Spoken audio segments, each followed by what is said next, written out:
What's your message to all the young Virat Kohlis watching this and young Jemima Rodriguez watching this who'll take the country further?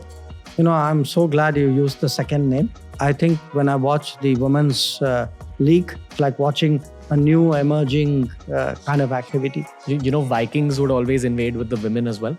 Okay, all right. We need to be Vikings now. You notice I'm not disputing it. So, why are you doing this podcast? I'm doing this podcast, one, because I like you. Huh? That's right, ladies and gentlemen. This is Dr. Jaishankar, the Minister of External Affairs on TRS. Possibly the most requested episode we've had in the longest time because we've done so much geopolitical content and this legend has come up so much on the show that we just had to bring him on TRS. Keep in mind, this is a very short episode. There was a time constraint because of schedules on that particular day.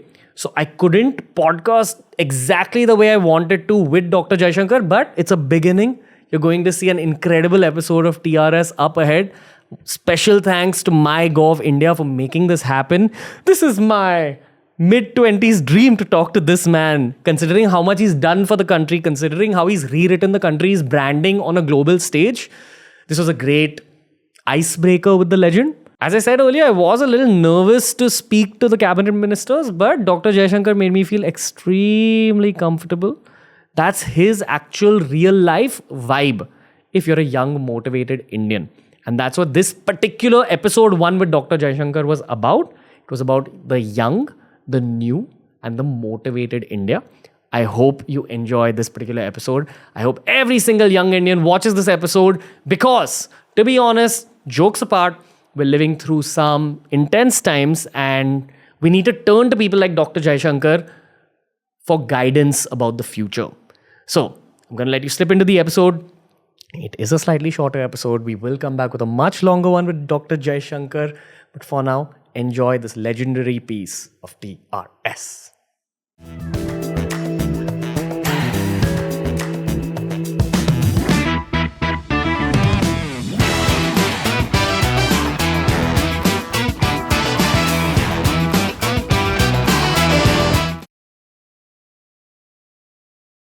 Dr. Jaishankar, the most requested podcast possibly that we ever had. How are you and why do you think that is? Well, I'm good. Been a busy few weeks. But I would say probably people are more interested in foreign policy. Nowadays. And maybe they'll come to watch you. So... I mean, geopolitics is one of those subjects that people have been lapping up only recently, but lapping it up heavily. And you're the poster boy for everything that's happening correct geopolitically for India. Okay, that's good to know. But in a way, it's natural. Look, what do we do most of the time? You get up in the morning, first thing you do is reach out for your phone, right? And see what is it you missed when you're sleeping. Now, what it's done is it has connected us completely to the world. Yep. And because of the phone, and then you build everything around it, once you start getting used to global content and global comparisons, then, what you eat, what you read, what you think, everything becomes global. Yep. So that's why they call it globalization. Okay. Simple question for you. Who is Dr. S Jaishankar, the man? Like that people don't know. I'll tell you why. Right now, you're very popular on shorts and reels for your very aggressive comebacks and your very aggressive responses. And in many ways, I feel like Virat Kohli and yourself are the faces of young India in some ways. This is how young India There's a slight age difference between us. No, but you're still the guy young India is like cheering for. When we see you up there talking to all these people from other countries, we're like, yep. That's the response that they should get. Look, I'm a trained diplomat whose general SOP is, play it cool, sort of don't make too many waves, etc. Now, partly I've transitioned into being a political face. Okay. But even I would say the diplomatic side of me, which is still very deep. After all, I've done it for 45 years, maybe more now. It's like this, I'm very nice to people who are nice to me. When I get pushed, I think it's natural to push back. And one of the things that has been happening to a bit is in the last year and a half, people have been pushing us a bit, So I feel, it's you brought up Virat Kohli cricket analogy, if you get a few bouncers, you want to do something with it, no? Hit that pull shot. Yeah. Okay. When you say the sentence, when I get pushed, in many ways, your I get pushed is actually when India gets pushed. Absolutely. And you are the personification of India on a global scale. Keeping that in mind, I want to ask you why PM Modi said that you have adbhut thoughts. No, he didn't exactly say adbhut. I think he said वो अंदरूनी कि उनको बहुत अनुभव है. Look, to be very frank, we had got off a plane. I was myself a little bit zonked getting off the plane. And he was talking about just outside to a group of supporters. And I guess, I didn't ask him after that, okay? I guess what he was really saying is, look, this guy has watched a lot of people come and go. So he's seen a lot.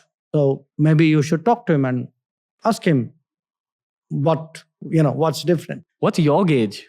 Or what's different? Yeah, about you.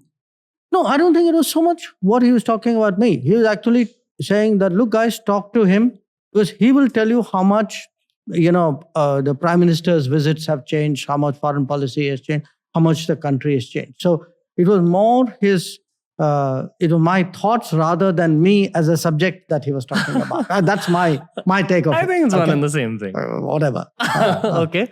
I had Ishant Sharma on the show yesterday. Oh, he's a really? cricketer. Okay. And he spoke about how after a certain point, because you've played so much cricket and you have so many experiences that you've had, your pattern recognition improves. Some people would call pattern recognition intuition or the sixth sense. Mm-hmm. I am 100% sure that even on a geopolitical scale, there is a role of your sixth sense. Absolutely. I agree with you. Can you talk a little bit about this? Like a slightly higher level of pattern recognition, or even go one level higher than that? Is there like a spiritual aspect? I mean, I use that word cautiously. No, look, what happens is this is partly experience, but it's partly also hard work. Any business, we are using a sports, but I would use it in my own line of work.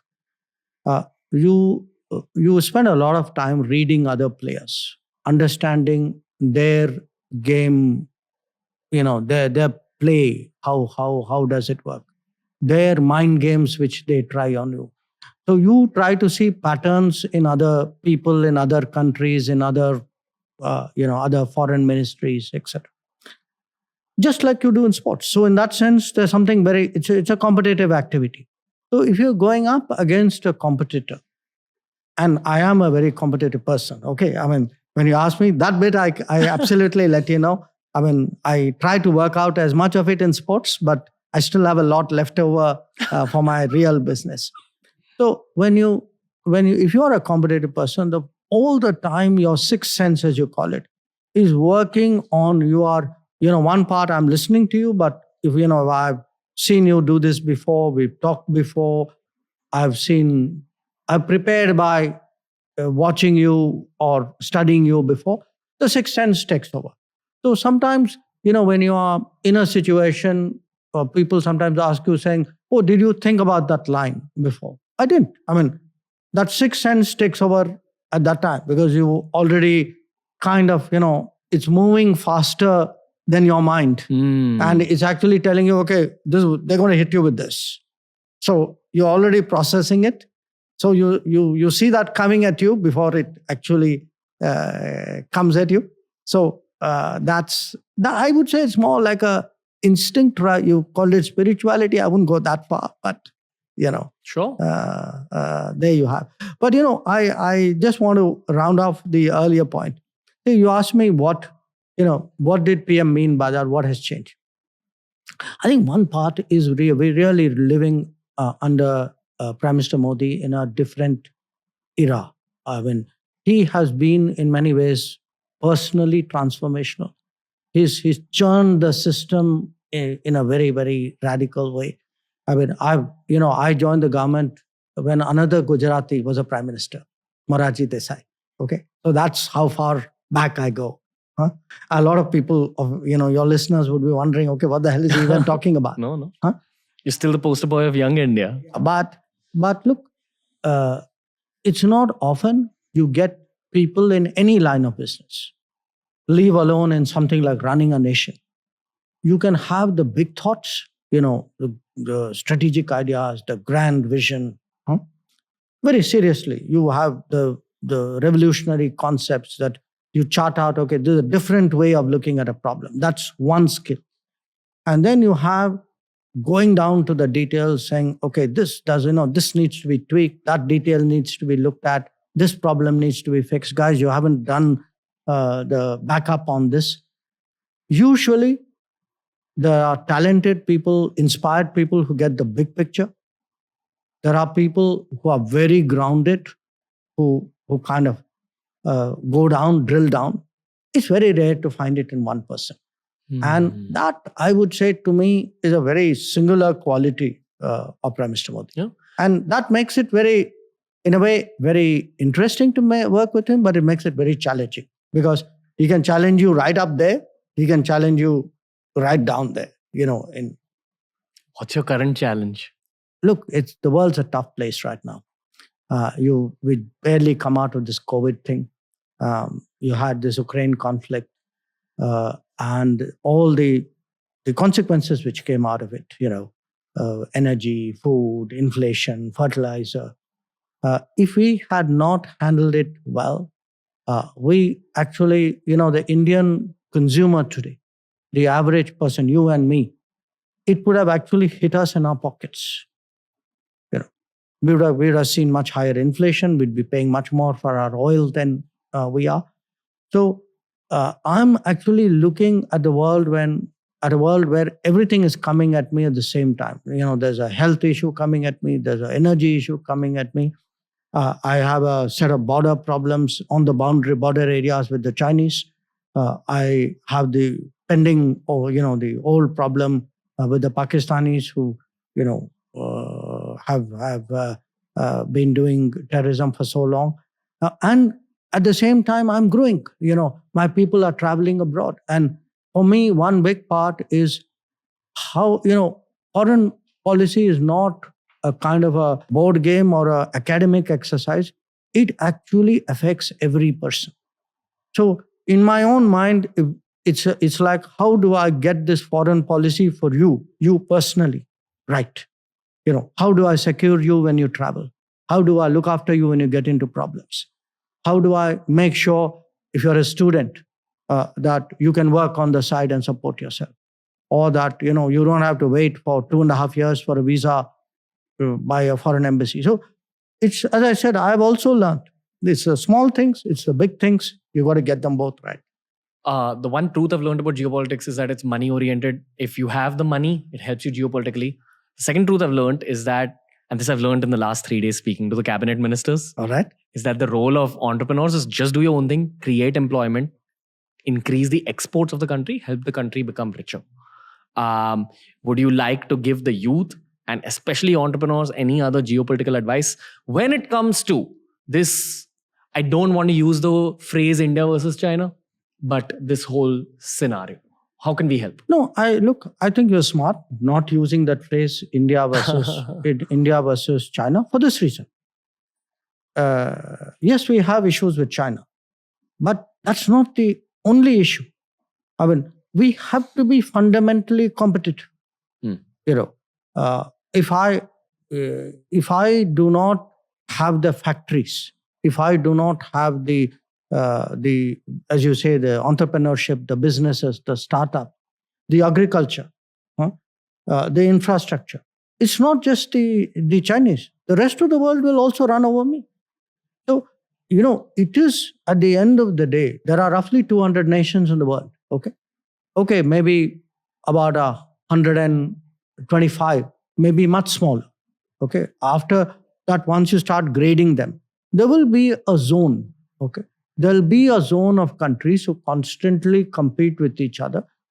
They could even be friends. The US and Europe are friends. They compete like hell. Okay. So you'd have a Europe, you'd have an America, Russia, China. Then you add, maybe countries who are economically smaller than us, but they would compete in certain fields. So, say, for example, you have a Vietnam.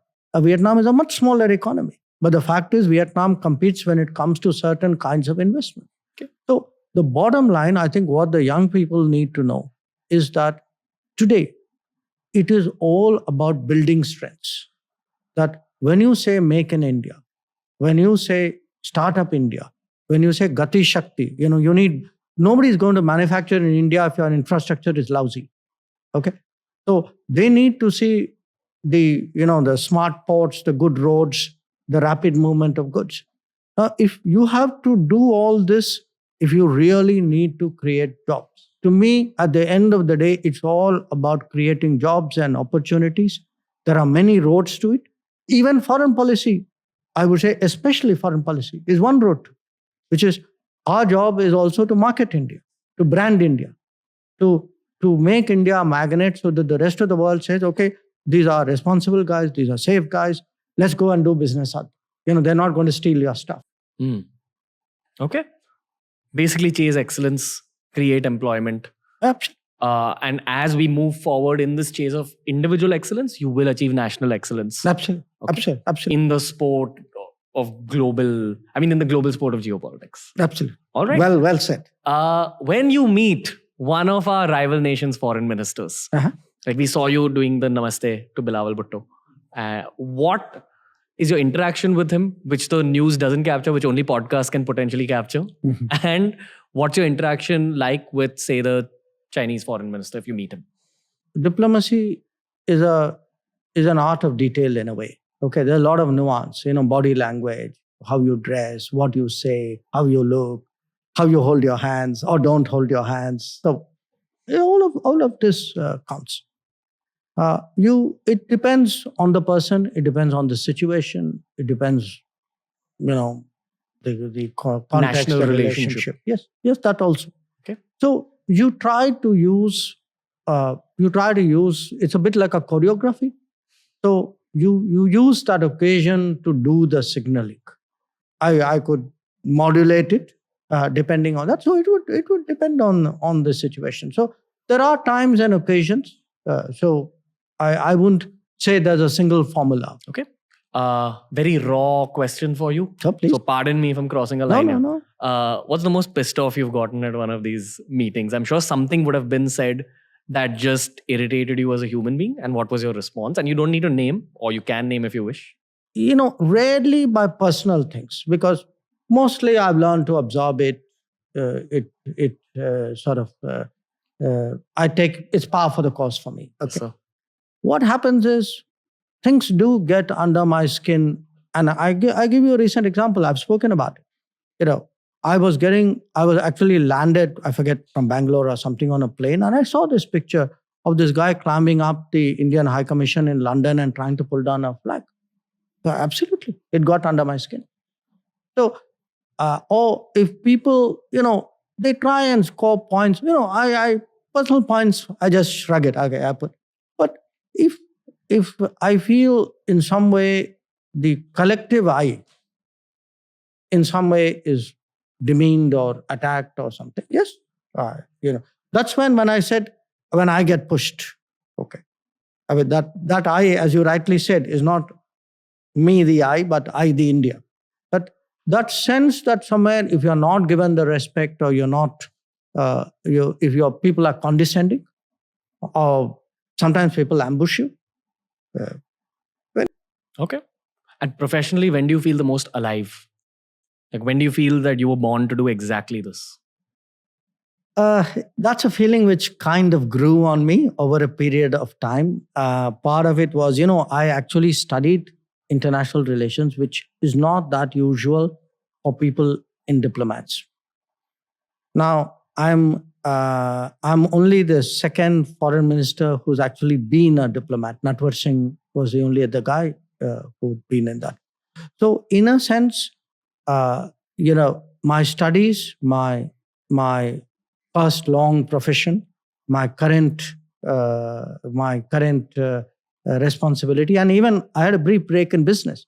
Even that was international. I was with the Tata Group, and they gave me a kind of role in international business. So I've been in that sense, that feeling that you're bound to do this, frankly, has grown a lot. And in a way, I also came from a household which was very international. I live international. I mean, my family relationships are international. I spend most of my time international. So I guess it's sort of in you. Okay. But at this stage of your life, is there any moment? Occasionally, I do give lifestyle advice to younger people. Rarely, mostly when they ask. Okay. I don't dispense otherwise. I tell people, look, if you really like doing something, you'll be very good at it. The problem with most of us is we end up doing things which is not necessarily what we want to do. It's what we're told to do. It's what we're told to do, or circumstances make you. Sure. Okay. So for me, look, I always liked reading about the world. I like listening to music of the world. I like eating global food. Sometimes consuming YouTube podcasts. It's been a mix of all of that. So that what you say, we are bound to do it. Yeah, sure. I mean, all of this gets into that. Yeah, it's a natural. Okay, all right. Yeah. This is a question that comes from the engineer inside me. Are you following the AI revolution based on whatever's happening in the world? I'm sure you are. I mean, that was just an intro to the question. Okay, that's podcasting techniques. Let's talk a little bit about the role of AI. I would love for you to also give an input on the role of quantum computing because it's come up in geopolitical conversations. Mm-hmm. How do you look at it from your perspective? The future of technology. I don't know if you should watch this show called Black Mirror. No, I haven't. Okay, it's about the technologies that are upcoming. And Yuval Noah Harari says that the stuff they've shown in Black Mirror is so realistic. It's either already happening or it's going to happen in 5 to 10 years. Or it'll happen once you watch the show. Possibly. Because science fiction determines where science goes. But do you follow whatever's happening in the world of engineering technology? And how do you look at it affecting our country, our foreign policy, etc., etc.? I'm not an engineer. And I'll give you what I hope is like a common sense answer from my perspective. And I'll take you back actually to your first question. Sure. You asked me, do I watch patterns? Okay. Sure, I watch patterns. That's how I do my business. That's why I think I can be good at my business. Now, just imagine, I am humanly, because I have limited capabilities as a human being, I'm watching the patterns of 200 people who I deal with every day. Imagine if I could process the patterns of 200 million people. Okay. That's the world which you are talking about. That with each one of us, we are like a walking emitter of electronic patterns. Okay. What you download, what you say, what you listen to, what you buy, what you eat. You're creating, earlier on, there would have been a pattern, but you couldn't see it. Okay. Today, that pattern is organized. It has actually become a business. It has become politics. It has become strategy.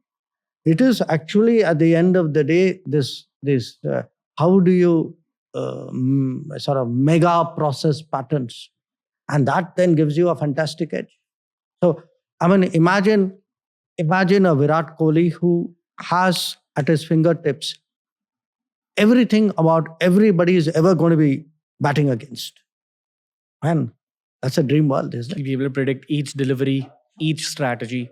So maybe the way we should build out artificial intelligence as humans is we should develop an AI-based assistant for you. For you to be able to, that's don't worry, it'll happen. Or is it already happening? You never know. Okay. How often do quantum computing conversations come up? Because it's come up on the show from a geopolitical perspective. The first country that cracks it will... Right now, actually, if you ask me what's right on our plate, it's much more semiconductors. There's this whole chip war which is going on. You can say a tech war which is going on. So a lot of what we are doing today is about that. and it's about how do you actually prepare for an era where, you know, sort of chips, you can say, is the new oil. Hmm. And in fact, I was a week ago in Europe, and thereafter with the PM at the Quad in Japan. And a big part of those conversations were really about how, countries cooperate to ensure what we call trusted collaboration, which is countries who have that faith in each other, who have similar systems. We use the word like-minded. These are normally market economies, democracies, how, people with companies who follow company ethics and rules, like we know. How do these countries really come together and create a kind of a supply chain? Now, here's the bit which I think particularly your younger listeners should look at. There was a time 10 years ago, maybe now 7, 8 years ago even, I used to go around telling people, saying, look, you need to open up your economy more, mobility. There's Indians who would be looking for opportunities to work, because we really start, especially under Prime Minister Modi, one thing he keeps dinning into us, think of the world as a global workplace. Okay, this is one regular message we get from him in every possible way. As a global workplace? Global workplace. That don't think, your work opportunities could be anywhere. Now, it's your job in foreign policy to open up those doors. Okay. Why should a talented Indian be restricted? Okay. Now, if you are going to work everywhere, and this doesn't have to be rocket science, okay? I mean, you have people working in merchant shipping and air crews, in blue-collar jobs, in professional jobs, as chartered accountant, any profession you take. How do you actually give a full kind of space for Indian talent to do its best? Now, coming back to this, I find because today we are moving into that tech competition or tech wars era, there's a huge demand today for trusted talent, for people who play by the rules, who understand how the international business systems work, skilled people, talented people. And these are the age group, we are looking at kind of below 35s. They are massively in demand in the world. And we just came out of Australia. We did a mobility agreement. The week before, I signed one with Austria. Austria, is not a country which you would immediately think of in terms of migration. Done it with Germany, with a number of European countries, and even with the US. Prime Minister is going to be going there next month. A lot of it is, look, how do we create the flows? Now, these kind of flows are going to be very different. It's like the world. You are very familiar, perhaps more than me. Your habits change. People don't have to leave India anymore to work somewhere. The global workplace doesn't mean you shift your place. It just means your employer doesn't have to be in the same town or the same country, or the service you render doesn't have to be there. So that's the kind of world, we are getting prepared for. So for me, if you look at the tech space, the global workplace, the mobility, the semiconductor, the what called critical emerging technologies, this is really what is sucking up the oxygen. When I was growing up in the 2000s and early 2010s, you'd often go for family functions where the families would encourage the kids to leave India. And that used to piss me off when I was a kid. Why do you want to leave your country? Let's do something for the country. Maybe that's just the cricket fan in me talking, but it led me in the right direction. More than half of all the engineering students with me in college left the country. A lot of them wish to come back. I want you to directly address those people who are on the fence about coming back. How do we reverse this brain drain problem? That's one part of the question. 2, please address the parents who still want their kids to leave the country. And please address the kids who want to leave the country for whatever reason. Look, I would define the issue differently from you. Sure. If you define it as, brain drain, here's our country, there is abroad, why are you leaving?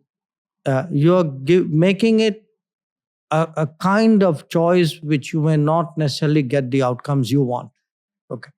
I put it to you very differently. It's, the world's like a kind of a membrane. Huh? You can go in and out. And actually, that's what's going to happen.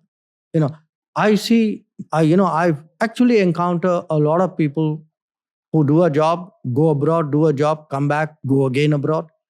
The days when you said, oh, if I leave a foreign country and come back to India, oh my God, maybe I'll never go back again. Now that's no longer the case. So what you say, yeah, sure, maybe 10, 15 years ago, that's the way the world was. I think we need to today recognize that, there was a time when you said a short-term job is what is the employer's preference. For a lot of people today would actually say, okay, let me take this, but I'm not sure I'm going to commit my entire life to this. That's also happening. So the job is changing, the people are changing, mobility is changing, global economy is changing. I think you're going to see a lot of this up and down, movement. And people will also realize in many industries that actually you may get an opportunity in India, which may be better than an opportunity abroad. Yeah. Sure. We have too many Indian Steve Wozniaks sitting in America right now who've studied, gained experiences of working in tech there. We have a lot of Steve Jobses in India who are looking for Wozniaks to come back here and build the kind of companies that we're seeing built out in Silicon Valley. So do you have anything to say about that? Is that correct thinking? Look, I've been to Silicon Valley a few times. I see changes even in Silicon Valley. Silicon Valley today is much more interested in the valleys of India. That's also happening. So it's not like escape to Silicon Valley and guys, now I found Nirvana. Anymore. Sure. I think you're seeing a lot of people, out there coming back. After all, look, even for people out there, when they now see, you take the example of Apple, okay? You know why it's been an important event is it's had a very strong resonance at different levels. It's had a resonance in manufacturing. It's a kind of validation of an improved business atmosphere. It's also, by the way, a testament to the quality of people they find. Now, this wouldn't have happened 10 years ago. So it's a very good example. Look, I can always tell anybody, everything is much better 10 years. Now you'll say, okay, show me the proof. To me, that's a proof. When you actually have good global companies, and the other interesting thing is when you have Indian companies, the big ones, who are actually now saying, maybe I'm going to invest a bit more in India. I don't need to necessarily hedge by going out. So that too is a factor. So things are happening. Okay. Why are you doing this podcast? I'm doing this podcast, one, because I like you.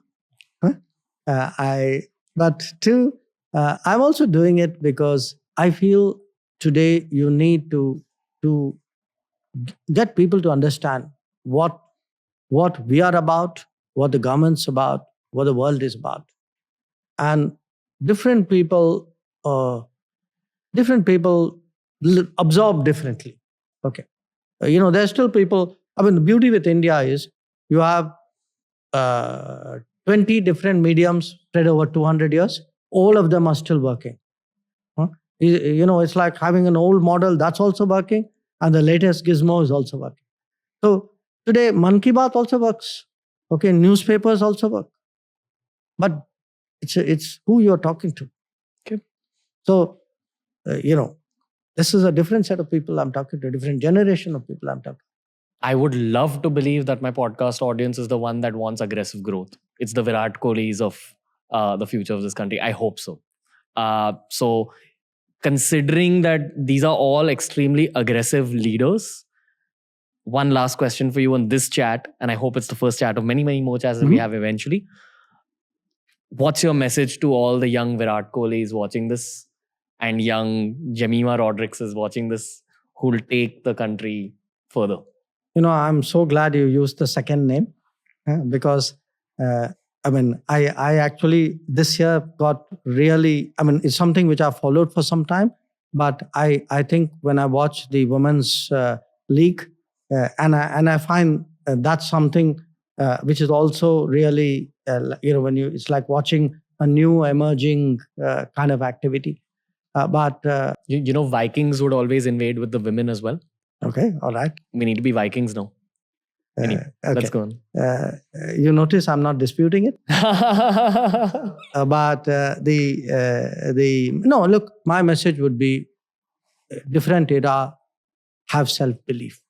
I mean, the kind of opportunities, the possibilities of this era are very different. I think today it's very important at one level. I spoke about thinking big and thinking kind of practical, deep detail. Similarly, I would say we need to look at the big choices we make, the national choices we make. We need to look at the personal choices we make. They're not divorced from each other. A good, sound national choice actually widens your personal choices. And look, anybody with age wants to be younger. Okay, it's a natural feeling.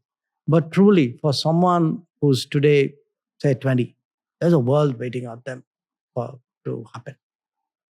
And I think it's the obligation of people like us to sort of open that up as much, to prepare it as much, to create that kind of favorable ground. And when maybe in the next chat we should do this. Actually, you look at Indian cricket and Indian diplomacy. I think there's a lot that they could learn from each other. That could be a subject in itself. Wow. Okay. So many more tangential questions just related to that thought.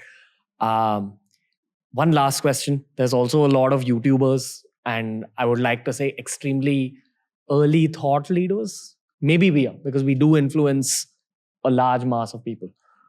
What's your message for them? What role do we have for our country? Look, I think today you honestly don't have to be experienced, which is another nice way of saying a little older, to lead.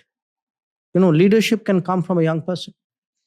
Conversely, there are people who may be older who would relate to a young person precisely because they have that kind of confidence. I was very struck. I was reading something which P.V. Sindhu had written, and one of the points she made was, how is it that Narendra Modi is today a youth icon? Why is he a youth icon? It's a very interesting question. It's worth thinking about. So I think that's a good note to end this session. So I too look forward to another one at some stage. I've given you an idea today, but always open to your thoughts. Dr. Jaishankar, honor of my life. That's all I will say. Thank you for everything you're doing. The whole I is India conversation. Mm-hmm. We all know that secretly. The youth is obsessed with geopolitics nowadays. Thank you, sir. Means a lot. Looking forward to talking to you again. If I may be able to do so, I would like to fist bump you and say thank you, sir. Thank you. Learning from you every day. That was the episode for today, ladies and gentlemen. Big tick mark on my own career objective sheet. This is a legend. I just spoke to a legend. Trust me, it took time to sink in. Like, it was just a 45-minute conversation, and I know that the next time I meet him, it's going to be a 2-hour conversation. We're going to go much deeper. We're going to cover many more topics. I'm going to ask him a lot more questions that Abhijit Chavda, Rajiv Malhotra, Abhijit Iyer Mitra have raised in my mind, but that's for the next time.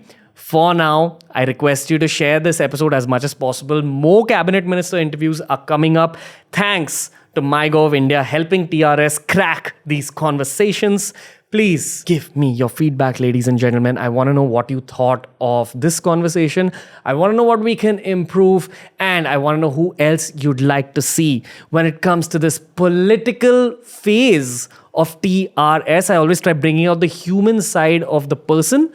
And I hope that you enjoy these conversations as much as I enjoy creating them for you. Lots of love to you guys. Lots of gratitude. Dr. Jaishankar will be back on TRS. Lots of love and gratitude and Perry Bona to him. Thank you, sir, for everything you do for the country. I hope to see you soon. was an honor speaking to you, and it's always an honor creating episodes for you guys. Ranveer, we'll see you soon, everybody.